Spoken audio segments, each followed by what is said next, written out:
ನನ್ನ ಪ್ರೀತಿಯ ಪುಟ್ಟ ಸ್ನೇಹಿತರೆ, ಯುವ ನವೋನ್ಮೇಷಕರೇ, ಒಂದಿಷ್ಟು ವರ್ಷಗಳ ಹಿಂದೆ ಇದೇ ಶಾಲೆಯಲ್ಲಿ ಹುಡುಗರ ಮೊದಲ ಬ್ಯಾಚಿನ ವಿದ್ಯಾರ್ಥಿಯಾಗಿ 3 ವರ್ಷ ಊಹಿಸಲಾಗದಷ್ಟು ತಂಟೆಗಳನ್ನು ಮಾಡಿ ಹೀಗೆ ಯಾರಾದರೂ ನಮಗೆ ಭಾಷಣ ಮಾಡುತ್ತೇನೆಂದರೆ ನಮಗೆಲ್ಲ ಗೊತ್ತು, ಇವಂಗ್ಯಾಕೆ ಉಸಾಬರಿ ಅನ್ನೋ ಮನೋಭಾವದಲ್ಲಿ ಆಲಿಸುತ್ತಿದ್ದ ನನಗೆ ಇದೀಗ ಇದೇ ಶಾಲೆಯಲ್ಲಿ ನಿಮ್ಮ ಹತ್ತಿರ ಮಾತಾಡಬೇಕೆಂದಾಗ ಎಲ್ಲಿಲ್ಲದ ದಿಗಿಲು.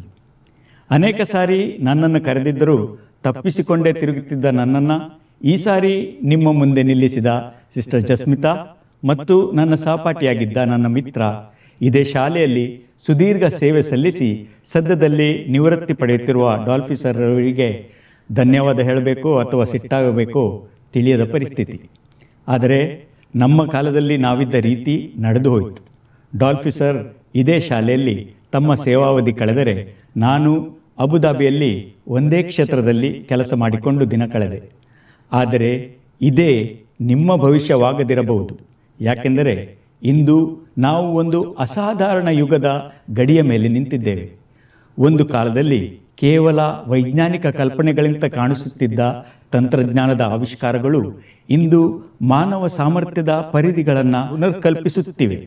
ಕೃತಕ ಬುದ್ಧಿಮತ್ತೆ ಅಂದರೆ ಆರ್ಟಿಫಿಷಿಯಲ್ ಇಂಟೆಲಿಜೆನ್ಸ್ ಮತ್ತು ನ್ಯಾನೋ ತಂತ್ರಜ್ಞಾನ ಇಂದು ಕೇವಲ ಪದಗಳಾಗಿ ಉಳಿಯದೆ ನಾವು ಊಹಿಸಲೂ ಸಾಧ್ಯವಾಗದಂಥ ರೀತಿಯಲ್ಲಿ ನಾಳೆಯ ಜಗತ್ತನ್ನು ಪುನರ್ರೂಪಿಸುವ ಶಿಲ್ಪಿಗಳಾಗಿವೆ.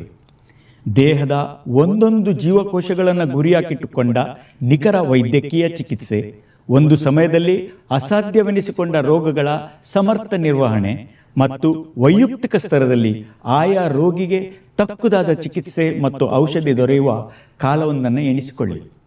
ನ್ಯಾನೋ ತಂತ್ರಜ್ಞಾನ ಮತ್ತು ವೈದ್ಯಕೀಯ ಕ್ಷೇತ್ರದಲ್ಲಿನ ಈಗಿನ ಸಂಶೋಧನೆಗಳಿಂದ ನಮಗೆ ಕೋಶ ಸ್ತರದಲ್ಲಿ ಚಿಕಿತ್ಸೆ ನೀಡಿ ವಯಸ್ಸನ್ನು ಹಿಂದಕ್ಕೆ ತಿರುಗಿಸುವಂತಹ, ಆನುವಂಶಿಕ ಕಾಯಿಲೆಗಳನ್ನು ಸರಿಪಡಿಸುವಂತಹ ಮತ್ತು ನಮ್ಮ DNA ಎಷ್ಟೇ ವಿಶಿಷ್ಟವಾದಂಥ ಚಿಕಿತ್ಸೆಗಳು ದೊರೆಯುವ ಸಾಧ್ಯತೆಗಳಿವೆ.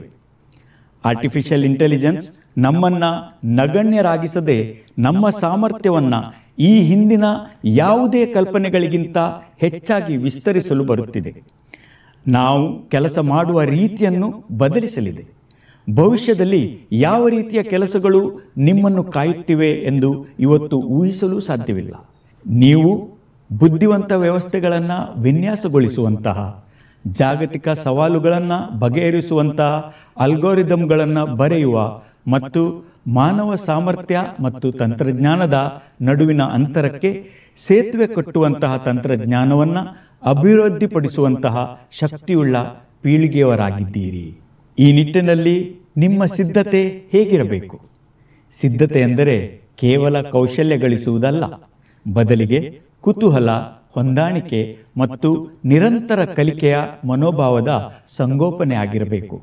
ನಮ್ಮ ಕಾಲದಲ್ಲಿ ನಾವು ಒಂದು ರೀತಿಯ ಕುಶಲಿಗಳಾಗಿದ್ದಲ್ಲಿ ಜೀವನ ಪೂರ್ತಿ ಅದೇ ಕೆಲಸದಲ್ಲಿ ಮುಂದುವರಿಯಬಹುದಿತ್ತು.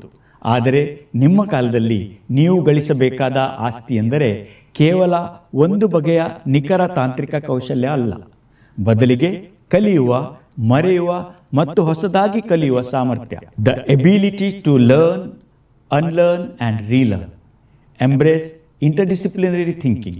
Understand that the most groundbreaking innovations happen at the intersection of different fields. ಧೈರ್ಯಶಾಲಿಗಳಾಗಿ, ಕುತೂಹಲಿಗಳಾಗಿ, ಏನಾಗಬಹುದು ಎನ್ನುವ ಇಂದಿನ ಪ್ರತಿಯೊಂದು ಅಸ್ತಿತ್ವದ ಕಲ್ಪನೆಗೆ ಸವಾಲು ಹಾಕಲು ಸಿದ್ಧರಾಗಿ, ಯಾರು ಇವತ್ತಿನಾಚೆಯ ಬಗ್ಗೆ ಕಲ್ಪಿಸಲು ಸನ್ನದ್ಧರಾಗಿದ್ದಾರೋ ಭವಿಷ್ಯವು ಅವರದ್ದಾಗಿದೆ. ಯಾರು ತಂತ್ರಜ್ಞಾನದ ಬೆಳವಣಿಗೆಗಳನ್ನು ಅಪಾಯಗಳೆಂದೆಣಿಸದೆ ಮನುಕುಲವನ್ನು ಕಾಡುವ ಎಲ್ಲ ಸಮಸ್ಯೆಗಳನ್ನು ಬಗೆಹರಿಸುವ ಅವಕಾಶಗಳೆಂದೆಣಿಸುತ್ತಾರೋ ಅವರನ್ನು ಭವಿಷ್ಯ ಬರಸೆಳೆದುಕೊಳ್ಳಲಿದೆ. ನಿಮ್ಮ ಇಂದಿನ ಓದು, ಶಿಕ್ಷಣ ನಿಮ್ಮ ನಾಳೆಯ ಬದುಕಿನ ತಳಪಾಯ. ನಿಮಗೆ ವೈದ್ಯಕೀಯ ಇರಬಹುದು, ಎಂಜಿನಿಯರಿಂಗ್, ಕಂಪ್ಯೂಟರ್ ಸೈನ್ಸ್ ಅಥವಾ ಯಾವುದೇ ಕ್ಷೇತ್ರದಲ್ಲಿ ನಿಮ್ಮ ಒಲವಿರಲಿ, AI, ನ್ಯಾನೋ ಟೆಕ್ನಾಲಜಿ, ಮಾನವ ಸೃಜನಾತ್ಮಕತೆಯ ಸಂಯೋಜನೆಯೇ ನಿಮ್ಮ ಆಟದ ಮೈದಾನವಾಗಲಿದೆ. ಈ ಜಗತ್ತು ನಿಮ್ಮ ಕಲ್ಪನೆ, ನಿಮ್ಮ ಉತ್ಸಾಹ ಮತ್ತು ನಿಮ್ಮ ಆವಿಷ್ಕಾರಿ ಮನೋಭಾವನೆ ಕಾಯುತ್ತಿದೆ. Prepare not just to adapt to the future but to create it.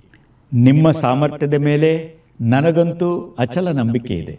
ನಿಮಗೂ ಇರಲಿ, ಅಷ್ಟೇ ಸಾಕು. Your time starts now.